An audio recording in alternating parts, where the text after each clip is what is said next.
The return of humanity. A 1,500-year journey. 1,500 years. That's how long it has been since the Galactic Federation deemed humanity too dangerous to exist. They called us chaotic, unpredictable, a species incapable of coexistence.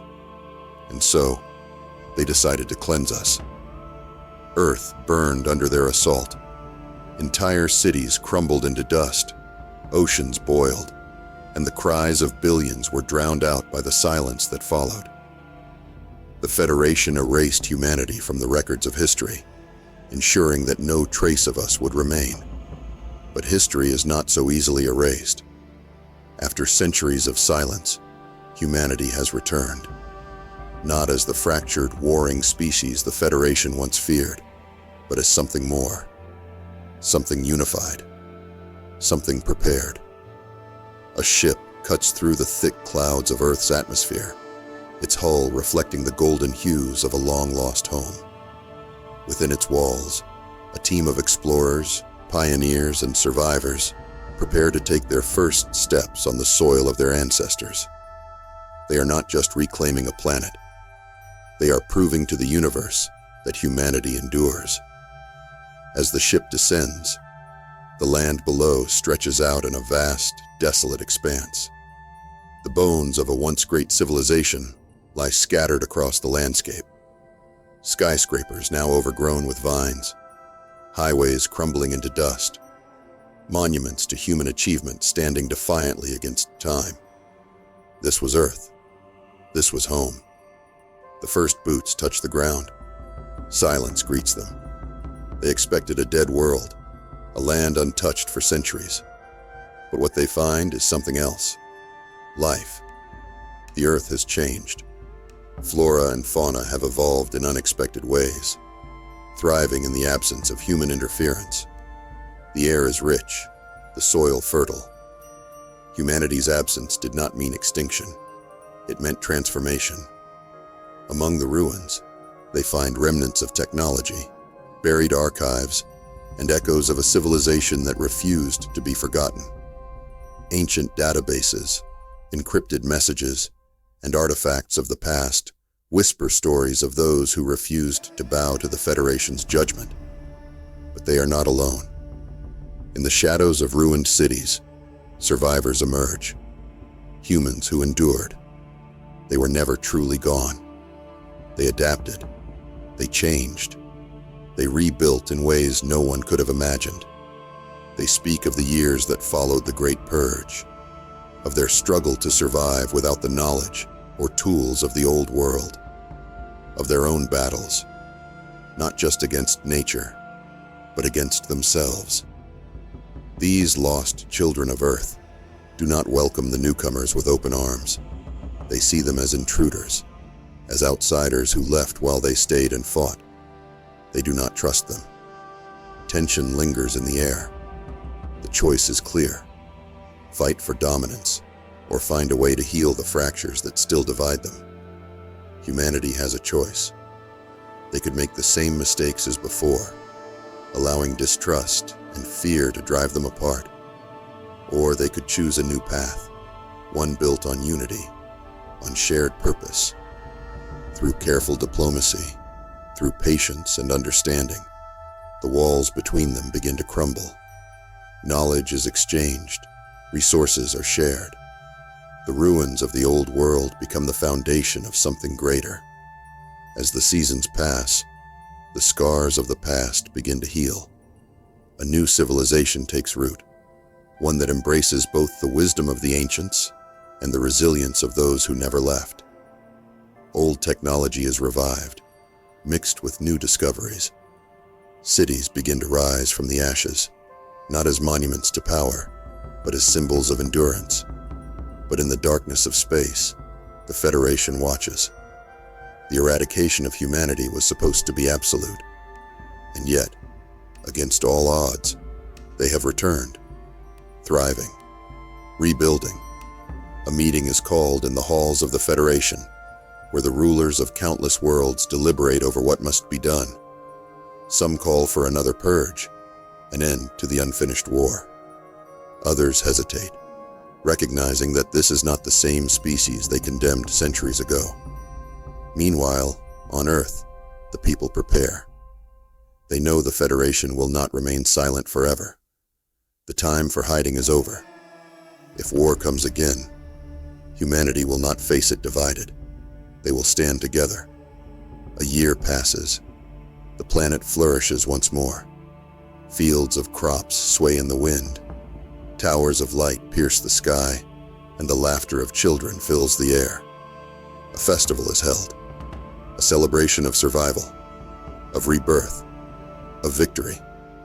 And as the sun sets over a thriving Earth, humanity looks not to the past, but to the future. No longer running, no longer fearing. For the first time in 1,500 years, they look to the stars not as a warning, but as a promise. The Federation believed they could erase us. They were wrong. Humanity has returned, and this time, we are here to stay. The return of humanity. The battle for Earth begins. The sky darkened as the first ships broke through the clouds, their metallic hulls reflecting the cold light of the distant sun. The Galactic Federation had returned, just as Nadi had expected. But this time, the war would not be fought as it had been before. Humanity was no longer the scattered, desperate remnants of a lost species. They had rebuilt, adapted, evolved, and when the first warning signals echoed through the settlements, there was no fear, only determination. The Federation had underestimated them once. It would be their last mistake. The invasion began with a calculated assault. Federation warships, sleek and massive, descended over Earth's reborn cities, preparing to unleash the firepower that had once reduced the planet to ruin. They had brought an army of unimaginable scale, expecting to meet no resistance, but they had miscalculated. As the first energy blasts tore through the atmosphere, Earth's defenses activated. Massive shield generators, powered by the very technology that had once been buried beneath the ruins, flickered to life. Beams of pure energy, stolen and repurposed from Federation weaponry, carved through the sky like silent lightning. The first wave of enemy ships never touched the ground. In a moment that sent shockwaves through the Federation's fleet, dozens of their most advanced warships erupted in flames, their hulls collapsing as Earth's weapons retaliated with devastating precision. The attack was supposed to be swift, overwhelming, a display of absolute dominance. Instead, it became a slaughter. On the ground, Earth's warriors, no longer just survivors, but soldiers, tacticians, and leaders, moved with purpose. They were not the same humanity that had once been helpless against this force. They had spent years preparing for this moment, training in the shadows, learning from the very weapons once used to destroy them. As the Federation's ground troops deployed, their towering mechanized walkers and heavily armed infantry units were met with something they did not expect. An army just as advanced, just as deadly, but fueled by something the Federation could never replicate: a reason to fight. Humanity did not simply hold the line. They pushed forward, reclaiming the battlefield with brutal efficiency. Soldiers in advanced exosuits, built from scavenged Federation tech, moved through the ruins like shadows, striking with precision. Drones and mechanized war machines, once abandoned relics of the past, now swarmed the enemy like a living tide, tearing through their ranks. The sky became a war zone. Fighter squadrons, sleek and fast, engaged Federation bombers, weaving between enemy fire and delivering calculated, devastating strikes. A massive Federation dreadnought, its sheer presence meant to inspire terror, hovered over the battlefield, preparing to release a weapon designed to incinerate everything in its path. But before it could fire, a blinding blue streak cut through the air. Humanity's greatest creation, a prototype rail cannon built deep beneath the Earth, activated for the first time. The shot tore through the dreadnought's shields, its energy core rupturing in a cataclysmic explosion. The massive warship, the pride of the Federation's fleet, was reduced to debris in an instant. The remaining Federation forces hesitated. For the first time in their long history, they were not the ones in control. They had come expecting an easy victory, a repeat of the past. Instead, they found an enemy that had become their equal, or worse, their superior. And in that moment, they realized the truth. Humanity was no longer just surviving. They were winning. As the surviving Federation ships attempted to retreat, Earth's forces did not let them escape unchallenged. The skies were lit with fire as more enemy ships were torn apart, their commanders unable to comprehend how their overwhelming force had been shattered so easily. In orbit, the remaining warships received a final transmission from their ground forces. A single word: defeat. And as the last Federation ships vanished into the void, humanity stood victorious. The war was far from over. The Federation would not accept this humiliation. They would return, bringing the full force of their empire. But when they did, they would no longer be facing a broken civilization. They would be facing an empire of their own creation. Earth had fallen once. It would never fall again. Humanity had returned, and this time, they were ready. The return of humanity, preparing for revenge. The embers of war still smoldered across Earth's reborn cities. Wreckage from the Galactic Federation's once mighty fleet now littered the atmosphere, their broken warships drifting aimlessly, serving as a grim reminder of their defeat. Below, amidst the ruins of battle, humanity stood victorious. But there was no celebration, no premature sigh of relief. The war was not over. It had only begun. Humanity had defended its home, proving to the Federation and the galaxy itself that they were no longer a species on the brink of extinction. They were warriors now, builders of a new empire forged in the fires of survival. But survival was not enough. The Federation had made their intentions clear. They would not stop. They would return with a force greater than before, an armada designed to leave no survivors. And so, the leaders of Earth convened in a chamber deep beneath the surface, where war councils had once been held centuries ago. A decision had to be made. Would they wait for the Federation to strike again, hoping their defenses would hold? Or would they take the fight beyond their home, striking at the very heart of the enemy before they could regroup? The room was filled with voices, some urging caution, others demanding vengeance. "We should fortify," one of the generals argued. "They will return, and when they do, we will be stronger." "No," another countered. "We must strike now. If we hesitate, they will bring a force we cannot repel. The time for defense is over." At the head of the table, Commander Elias Kyle, the hero of Earth's defense, sat in silence. His mind was sharp, calculating. He had fought on the front lines, had seen firsthand the devastation the Federation could bring, and he knew the truth. Waiting meant death. He stood, his voice cutting through the tension like a blade. "If we wait, we die." The chamber fell silent. The Federation does not forgive. They do not forget. They see us as a mistake that must be corrected. We must take the war to them before they have a chance to rebuild. His words were not a suggestion. They were an order. The path was chosen. Humanity would not wait for the Federation's inevitable return. They would strike first.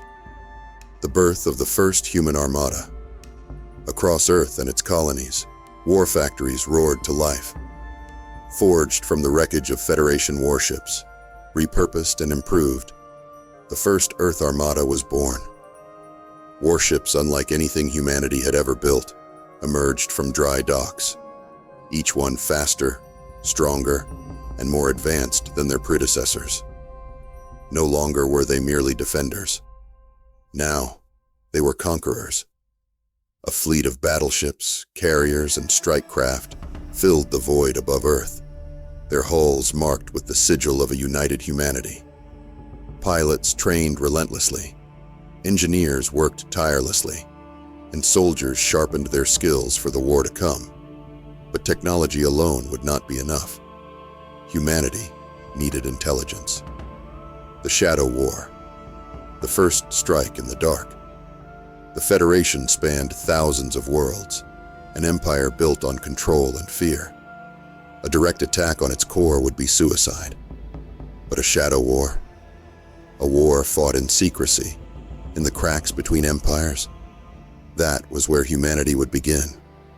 Stealth ships, black as the abyss, slipped past the wreckage of the last battle and vanished into the stars. Their mission: gather intelligence, disrupt supply lines, sabotage infrastructure. They infiltrated remote Federation outposts, planting false reports of internal rebellion. Data streams were hacked, blueprints of enemy warships stolen. Key targets, admirals, strategists, warlords, began disappearing, one by one. The Federation had crushed countless species before, but it had never faced an enemy like this. An enemy that had learned from its mistakes. The decision that would change everything. In the depths of space, hidden beyond the veil of known charts, humanity's war council debated their next move. They had intelligence, they had the fleet, and they had a target. The Federation's primary war foundry, the forge that built their most powerful ships, was located on a distant planet, Vorus 9. If it fell, the Federation would lose a critical supply of warships. But the price of such an attack would be immense. The Vorus campaign would not be a battle of defense, but a war of annihilation. Victory would cripple the Federation. Failure would mean extinction. Some urged caution. The fleet was powerful, but could they truly strike at the heart of an empire that had ruled the stars for millennia? Others spoke of vengeance, of justice. Commander Kyle listened to every argument. He thought of the billions who had perished in the cleansing of Earth, the centuries spent in exile, the generations that had suffered. No more. They would not wait for death to come knocking. They would burn the gates of their enemy. They would make the Federation suffer for every moment of pain humanity had endured. He looked upon the assembled leaders, his voice unwavering. The time for hiding is over. A pause. A breath. Prepare the fleet. The war for revenge begins. Across the stars, the largest human armada ever assembled moved into position. Fighter squadrons sat in their cockpits, their hands steady on the controls. The great warships hovered in silence, awaiting the order that would send them on a path of no return. The signal was sent. Engines roared to life. Earth's greatest war machine had been set into motion. Beyond the fleet, past the veil of uncharted space, Vorus 9 awaited. The Federation had thought humanity weak. They had thought them broken. They would soon learn the truth. A storm was coming. And this time, it would not fall upon Earth. This time, it would consume the stars.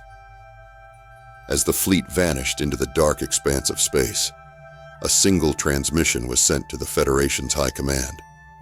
A warning. A declaration. You tried to erase us. Now, we will erase you. The war for survival was over. The war for revenge had begun.